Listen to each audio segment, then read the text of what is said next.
Busol. Meron akong ka-live-in at kamakailan lang nang ikasal kami. Napagdesisyon namin na bumili ng bahay at lupa sa probinsya upang doon na lang manirahan. Sa Baguio nga ay nakakita kami ng mura at mag-aarang bahay. Nung napuntahan namin, wala na palang kagamitan dito. Kaya ang ginawa na lang namin, kami na ang gumamit ng apartment para gawing rest house. Natapat din kasing summer na kaya ginusto rin ni partner na mag-stay dito ng ilang araw. Lumipas ang ilang araw, dumating ang parents ng partner ko, agad namin itong pinatuloy sa tinutuluyan namin. Bale, 4 na kami sa apartment na to. May 2 kwarto naman dito. Alas 10 na ng gabi at gising pa kami ng partner ko. Nang biglang may parang pilit pinubuksan ang pinto o nilalaro ito. Nagtaka kami na baka sila tito o tita ito.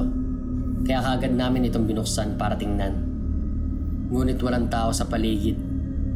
Nung pinuntahan namin sila para tingnan, malalim na ang tulog nito. Binaliwala na lang namin iyon, baka kasi guni-guni lang.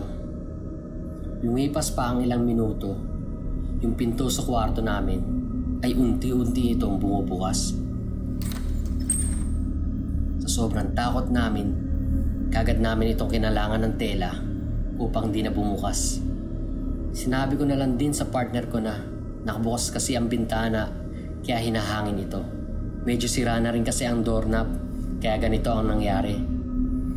Kinabukasan, paggising ko, nakita ko ang nagbabantay sa apartment at tinanong ko ito about dun sa nasira na doorknob.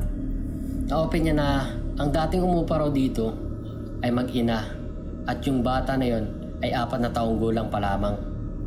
Madalas itong paglaruan yung pinto, lalo na yung doorknob. Hindi na nila napaayos dahil sa nangyari. Sa kwarto rin kasi na iyon, namatay ang bata dahil sa sakit na cancer.